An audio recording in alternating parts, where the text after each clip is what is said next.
So hello everyone, आज हम discuss करने वाले हैं about the animal cell culture. So animal cell culture एक टेक्निक होती है जिससे कि आप एनिमल सेल्स को आर्टिफिशियली ग्रो कर सकते हो इन द फेवरेबल एनवायरनमेंट। उनको एक प्रॉपर एनवायरनमेंट प्रोवाइड करके आप उनको ग्रो करा सकते हो। तो सेल्स को हम कहाँ से ले सकते हैं?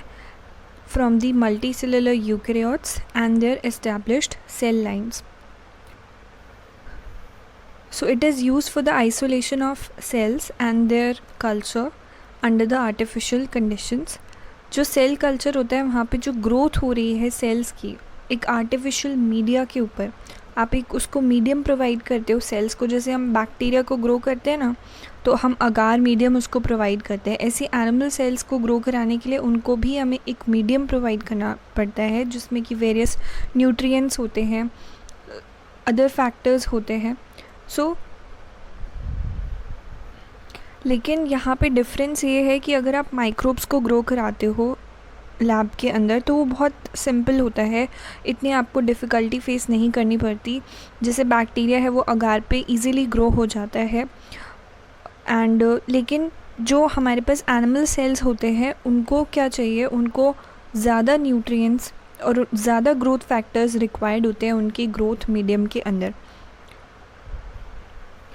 So types of animal cell culture depending on the number of cell division occurring during the process। तो हमने दो पार्ट्स में उसको डिवाइड करा है, एक है प्राइमरी सेल कल्चर और दूसरा है secondary cell culture. So primary cell culture क्या होता है? So it is the first culture obtained directly from the animal tissue by mechanical and the chemical disintegration or the enzymatic methods। क्या होता है कि जैसे कोई भी टिश्यू है उसमें क्या होता है कि जो सेल्स होते हैं वो टाइटली अग्रीगेटेड होते हैं। डिसइंटीग्रेशन का मतलब मैं आपको बताती हूँ, जिसको हम डिसअग्रीगेशन भी बोलते हैं। तो जो टिश्यूज़ होते हैं, एनिमल के टिश्यूज़ होते हैं, उसमें जो सेल्स होते हैं वो काफ़ी ज़्यादा टाइटली एग्रीगेटेड होते हैं। जैसे कि टिश्यूज़ लाइक एपिथेलियम, उसमें क्या होता है सेल्स जो होते हैं दे आर वेरी एग्रीगेटेड। तो हमें उन सेल्स को क्या करना होता है? अलग अलग करना होता है, डिसअग्रीगेट करना होता है। मान लीजिए वो ऐसा इकट्ठे प्रेजेंट है, ऐसा एक साथ अग्रीगेटेड प्रेजेंट है, तो हम उसका डिसइंटीग्रेशन करते हैं ताकि वो अलग अलग हो जाए। इसके लिए हम एंजाइम्स का यूज़ करते हैं, एंजाइमेटिक मेथड, जिसमें कि हम ट्रिप्सिन का यूज़ करते हैं और आप कोलेजनेस का यूज़ कर सकते हो। जो प्राइमरी सेल कल्चर के सेल्स होते हैं वो स्लो ग्रोइंग होते हैं एंड उनके पास जो कैरेक्टर्स होते हैं वो बिल्कुल ओरिजिनल टिश्यू या ओरिजिनल सेल्स जैसे ही उनके कैरेक्टर्स होते हैं। क्योंकि ये जो प्राइमरी कल्चर है वो हम डायरेक्टली ओरिजिन से कर रहे हैं, तो they have some number of chromosome, same number of chromosome as that of the original sales.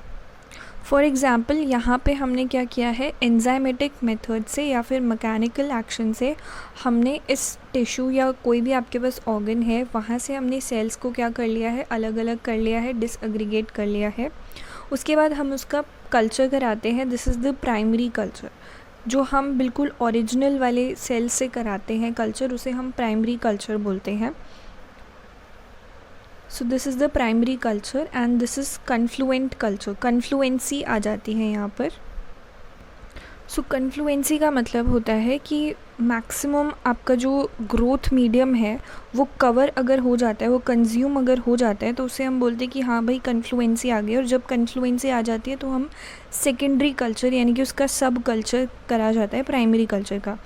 यहाँ पे कुछ इमेजेस हैं, जैसे कि यहाँ पर 10% कन्फ्लुएंसी है। फिर नेक्स्ट पिक्चर में 30% कन्फ्लुएंसी आपको दिख रहा है कि जो सेल्स हैं वो डिवाइड होकर के और ज़्यादा उनका नंबर जो है वो बढ़ चुका है। फिर आपकी नेक्स्ट स्टेज में 50% कन्फ्लुएंसी है और नेक्स्ट में 90% कन्फ्लुएंसी है। तो 90% के केस में जो आप देख रहे हो तो वहाँ पे जो मैक्सिमम ग्रोथ मीडियम है वो कवर अप हो चुका है, सेल्स ने वहाँ पे कवर अप कर चुके हैं, तो कोई गुंजाइश नहीं बची है।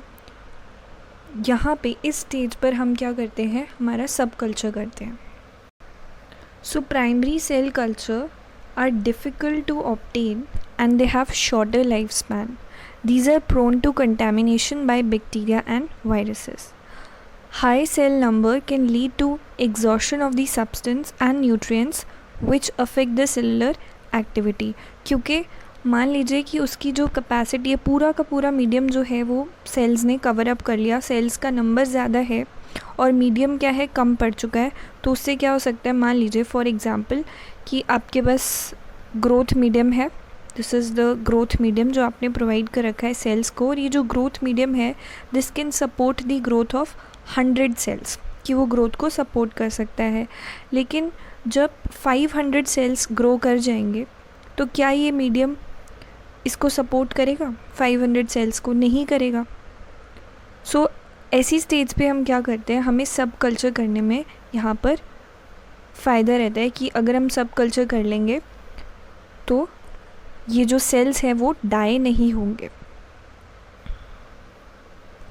सो अगर हम प्राइमरी सेल कल्चर की बात करें तो उसको फर्दर 2 कैटेगरीज़ में डिवाइड किया गया है based on the kind of cells जो कि कल्चर में प्रेजेंट है। पहला है अडहरेंट सेल कल्चर और दूसरा है सस्पेंशियल कल्चर। सो अडहरेंट सेल्स क्या होते हैं?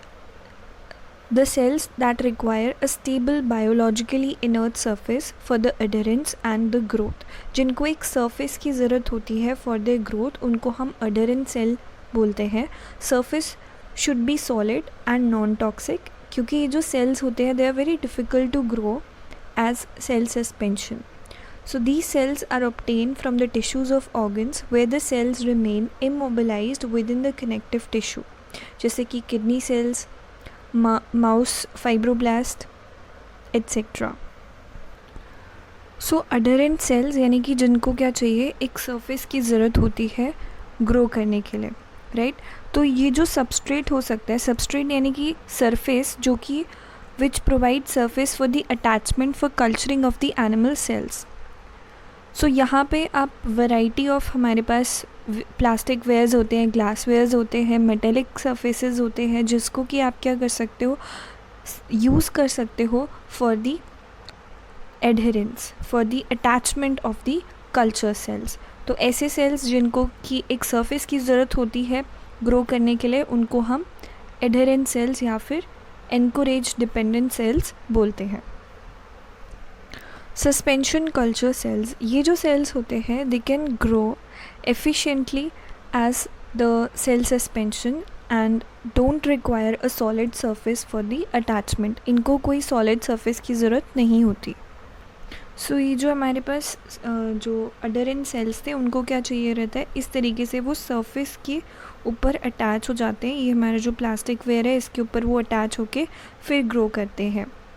लेकिन जो हमारे पास सस्पेंशन सेल कल्चर होते हैं, सस्पेंशन का मतलब है कि उन्हें क्या ज़रूरत नहीं है, उनको एक सॉलिड सरफेस की ज़रूरत नहीं होती ग्रो करने के लिए, तो वो फ्रीली सस्पेंशन में ग्रो कर सकते हैं। फॉर एग्ज़ाम्पल इस तरीके से हम एक वायल बना सकते हैं, ये स्टरर हो गया, एंड फ्रीली वो क्या रहते हैं, सस्पेंडेड रहते हैं इस तरीके से। So these are the cells in the suspension. और ये क्या हो गया, आपका स्टरर हो गया, एंड ये क्या हो गया, आपका रोटेटिंग पेंडुलम हो गया जिसको आप घुमा सकते हो। तो ये एक स्टरर फ्लास्क है जिसमें कि सस्पेंशन सेल्स ग्रो कर सकते हैं हम। कहने का मतलब ये कि they don't require a solid surface for their attachment, उनको आप एक लिक्विड मीडियम के अंदर ग्रो करा सकते हो। Ability of the cells to grow as suspension किसके ऊपर डिपेंड करेगा, सोर्स ऑफ सेल्स, क्योंकि cells that remain as suspension in body are effective suspension cells. For example blood cells, blood cells जो होते हैं वो हमारी वेसल्स में फ्रीली घूमते रहते हैं, ऐसे नहीं होता कि वो अटैच्ड रहते हैं किसी सरफेस से, that are vascular and remain suspended in the plasma. So हम इनको यूज़ कर सकते हैं for doing the suspension culture. Next आता है secondary cell culture. Secondary cell culture हम प्राइमरी सेल कल्चर से ऑब्टेन करते हैं। सो यहाँ पर जब आपका कन्फ्लुएंसी स्टेज आ जाती है, जब कन्फ्लुएंसी स्टेज आ जाती है तो हम इसका क्या कर देते हैं, सब कल्चर कर देते हैं, कि उसको सब कल्चर कर देते हैं, एंड इसको हम क्या बोल रहे हैं, सेकेंडरी कल्चर बोलते हैं। सो सेकेंडरी सेल कल्चर में जो सेल्स होते हैं they are long lasting and these have higher lifespan due to the availability of appropriate nutrients at regular intervals of time. जो हम सब कल्चर करते हैं वो हम उसको क्या करते हैं, फिर एक फ्रेश मीडियम यहाँ पर प्रोवाइड करते हैं, उन सेल्स को एक फ्रेश मीडियम प्रोवाइड करते हैं. सो सेकेंडरी सेल्स जो होते हैं they are more readily available and they are easy to grow and they are easy to preserve also. So ये कैसे बनते हैं, from the enzymatic treatment of adherent cells followed by washing and resuspension of cells in particular volume of fresh medium. So हमारे पास जो adherent cells होते हैं, जो हमारे पास adherent cells होते हैं, यानी कि सपोज़ करो कि ये अपने पास एक वायल था, इसमें ये हमारे पास adherent cells थे जो कि इस surface से अटैच थे. तो अब हम क्या करते हैं, इसकी वॉशिंग करते हैं, एंजाइमेटिक ट्रीटमेंट करेंगे. एंजाइमेटिक ट्रीटमेंट से क्या होगा कि ये जो सेल्स इकट्ठे चिपके हुए एग्रीगेटेड सरफेस के ऊपर अटैच हैं वो सरफेस से डी अटैच हो जाएंगे. एंड अब हम इन सेल्स को like after the enzymatic treatment, जैसे कि ट्रिप्सिन का आप यूज़ कर सकते हो, उसके बाद हम इसको वॉशिंग करेंगे एंड रीसस्पेंशन करेंगे हमारे फ्रेश मीडियम के अंदर. So secondary cell culture are prepared when the number of cells in the primary culture exceed the capacity of the medium to support the growth. That is the confluency stage. So cells जो होते हैं यहाँ पे they do not resemble from the parental tissue या जो भी आपने लिया था पेरेंटल ऑर्गन या टिश्यू जो भी लिया था, तो वहाँ से ये रिजेंबल नहीं करते हैं क्योंकि म्यूटेशंस हो जाती है, जेनेटिक ऑल्ट्रेशंस हो जाती हैं.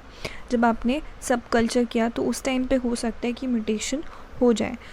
There are high chances. तो cells can be transformed as in some cases the continuous subculture can lead to the immortal cells. Immortal cells कई बार म्यूटेशन से क्या हो सकता है, म्यूटेशन से ऐसा हो सकता है कि आपके जो सेल्स हैं वो म्यूटेट होकर के इमॉर्टल हो जाए. इमॉर्टल जैसे कि कैंसरस सेल्स होते हैं जो कि इमॉर्टल होते हैं, इनफाइनाइटली वो डिवाइड करते जाते हैं. तो इन केसेस में क्या होता है कि there is a risk of contamination is less, क्योंकि जो सेल्स होते हैं transform and they become less susceptible to the infections.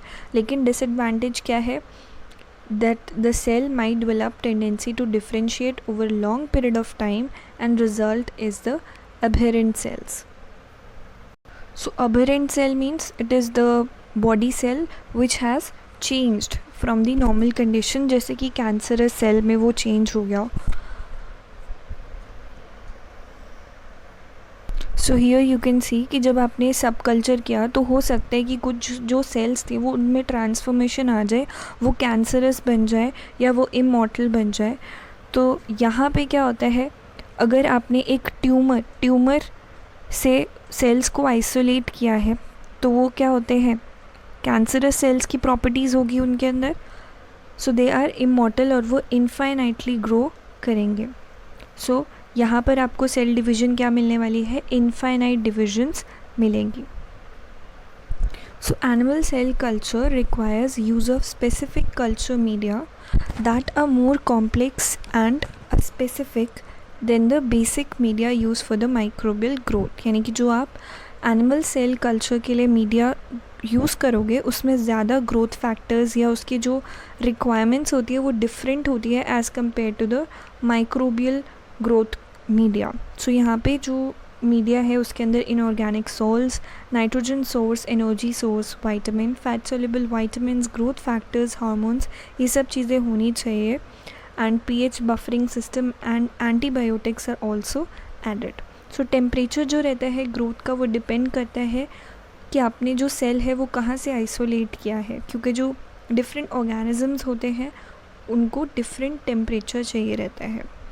Warm blooded animals के जो सेल्स होते हैं जैसे कि ह्यूमंस हो गए, उनको आप 37 degree Celsius which is the optimal temperature उस पर आप ग्रो करा सकते हो. और जो कोल्ड ब्लडेड एनिमल्स से अगर आपने आइसोलेट करा है तो उसको आपने 15 to 25 डिग्री सेल्सियस पे ग्रो कराना है. फिर हम क्या करते हैं, प्राइमरी सेल कल्चर. सो अब जो आपने टिश्यूज़ लिए हैं, फ्रेश टिश्यूज़ जो आपने लिए हैं, रिमूव करे हैं, from the organ with the help of the septic razor आपने रिमूव कर लिए। कुछ केसेस में क्या हो सकता है कि जो सेल्स हैं आप उनको प्रोटियोलिटिक एंजाइम्स का यूज़ करके भी उनको रिमूव कर सकते हो। बेसिकली जो ऑर्गेनिज्म है, ऑर्गेनिज्म से आपने उसके ऑर्गन से टिश्यूज़ को आइसोलेट किया। Now the cell suspension obtained is washed with buffering liquid, ताकि जो भी प्रोटियोलिटिक एंजाइम है वो क्या हो जाए, वहाँ से रिमूव हो जाए। उसके बाद हम क्या करते हैं, उसको एक हमारे पास फ्लैट सरफेस होता है जो कि हमारा कल्चर वेसल होता है या स्टेराइल पेट्री प्लेट होती है, जिसमें कि आप उसको हम पोर कर देंगे। सो लाइक दिस हम क्या करेंगे, जो हमारा फ्लास्क है उसके अंदर हम इंट्रोड्यूस कर देंगे अपना suspension. So cells that can adhere to the base of the vessel, यानी कि जो अडहियर कर पाते हैं, जो चिपक पाते हैं बेस ऑफ द वेसल, उनको क्या बोलते हैं, अडहेरेंट सेल्स बोलते हैं, जो कि मैंने अभी आपको बताया था। सो फिर हम उसको क्या कर देते हैं, इंक्यूबेट कर देते हैं at room temperature. Next step is the cell thawing. In case of the subsequent sub culture, अगर आपने सब कल्चर करा है तो आपके जो प्रिजर्व्ड सेल कल्चर है वो आप यूज़ कर सकते हो। वाटर बाथ को हम हीट करेंगे 37 डिग्री सेल्सियस पे, and the growth media where the cells are to be plated उसको हम वार्म करेंगे। ठीक है, मतलब जो आपका ग्रोथ मीडिया है उसको आपने थोड़ा सा वार्म करना है। जो वार्म मीडिया होता है उसको हम कल्चर वेसल में ऐड करते हैं, and the vial with frozen cells is then placed in the water bath until वो थॉड ना हो जाए। थॉइंग इज़ कि आफ्टर फ्रीजिंग, वो हमने पहले उसको फ्रीज़ कर दिया था, जो आपका प्रिजर्व्ड कल्चर था, ये वो जो फ्रीज़ है उसको हम क्या कर रहे हैं, वापस से नॉर्मल स्टेट पे ला रहे हैं, वापस से लिक्विड फॉर्म में ला रहे हैं। सो यहाँ पर उसके बाद हम क्या करते हैं कि जो हमारा वायल है उसको हम वॉश करेंगे 70% अल्कोहल से बाहर की साइड से, और जो सेल सस्पेंशन है उसको हम पिपेट आउट कर लेंगे into the cell culture vessel, and उसको जेंटली आपको क्या करना है, मिक्स करना है सारी चीज़ों को। तो जो मीडिया है उसको फिर हम इंक्यूबेट करेंगे overnight under usual growth conditions, और जो ग्रोथ मीडिया है उसको नेक्स्ट डे आके आप रिप्लेस कर दोगे। Next step is the trypsinizing the cells. Now the method of separating the adherent cells, adherent cells यानी कि जो सॉलिड सरफेस से अटैच्ड है उनको हम क्या बोलते हैं, अडहेरेंट सेल्स बोलते हैं। तो वो क्योंकि आपस में ऐसे जुड़े हुए हैं इस तरीके से, जो हमारा कल्चर वेसल है, this is a culture vessel, यहाँ पे जो सेल्स हैं these are the adherent sales, इनको हमें क्या करना होता है, अलग अलग करना होता है। So with the help of the proteolytic enzymes का हम हेल्प लेंगे, जैसे कि ट्रिप्सिन है या कोलाजनेज है, उसका हम हेल्प लेंगे। सो इट इज़ डन जब आपके सेल्स जो होते हैं they are to be used for, आपका जो भी एक्सपेरिमेंट है उसके लिए आपको यूज़ करना है, तो आपको उनको सेपरेट करना पड़ेगा। सो मीडियम को हम क्या करेंगे, रिमूव कर देंगे, सेल्स को रिकवर करेंगे, जो सेल्स हैं उनको वॉश किया जाएगा फॉस्फेट बफर के साथ। Warm trypsin EDTA is added to the vessel, ताकि जो मोनोलेयर है उसको हम कवर कर दें। नेक्स्ट वीडियो लेक्चर जो होने वाला है वो मोनोलेयर कल्चर के बारे में होने वाला है, detailed video. So the vessel can be rocked to ensure that the monolayer is coated. तो मोनोलेयर कल्चर में हम क्या करते हैं कि जो भी आपका यहाँ पे मैं आपको बता देती हूँ कि इस तरीके से हमारे पास जो कल्चर वायल था, this was a culture vial, यहाँ पे आपके पास ये जो सिंगल लेयर आ रही थी सेल्स की, अडहेरेंट सेल्स की, इसको हम क्या बोलते हैं, मोनो लेयर बोलते हैं। अब इस मोनो लेयर के ऊपर हम क्या ऐड कर देंगे, this black one is the trypsin. हम क्या ऐड कर देंगे, ट्रिप्सिन ऐड कर देंगे। ट्रिप्सिन क्या करता है, डिसएग्रीगेशन के लिए होता है कि इन सेल्स को क्या कर देगा, दूर दूर कर देगा, इनको जो मतलब ये जो चिपके हुए हैं उसको हटा देगा, डिसएग्रीगेशन कर देगा इनका। सो उसके बाद हम क्या करते हैं, now the vessel is incubated in a CO2 incubator at 37 degree Celsius for 1 to 3 minutes. उसके बाद हम उसको रिमूव कर देंगे इंक्यूबेटर से, और फ्लास्क को हम जेंटली बाहर निकाल लेंगे। उसके बाद एक बारी जो सेल्स हैं वो डिसएग्रीगेट हो गए, फिर हम उसको क्या करते हैं, रीसस्पेंड कर देंगे अप्रोप्रिएट ग्रोथ मीडियम में। सो जैसे कि यहाँ पर आपके जो अडहेरेंट सेल्स हैं इंक्यूबेशन के बाद अब देखिए वो डिसएग्रीगेट कर चुके हैं, उसके बाद हम उनको क्या कर देते हैं, रीसस्पेंड कर देंगे उन सेल्स को फ्रेश मीडियम के अंदर। So this was the introduction to the animal cell culture. Coming videos में हम डिस्कस करेंगे culture media for the animal cell culture, monolayer culture, suspension culture, primary explant technique, फिर हम करेंगे cryopreservation and trypsinization. Trypsinization में भी हम separate करेंगे आपका ट्रिप्सिनाइजेशन करेंगे और कोलाजनेस का भी जो डिसएग्रीगेशन होता है कि हम कोलाजनेस से कैसे करते हैं। And so this is the schedule for the upcoming videos. So don't forget to subscribe the channel for coming updates. Thank you and have a wonderful day.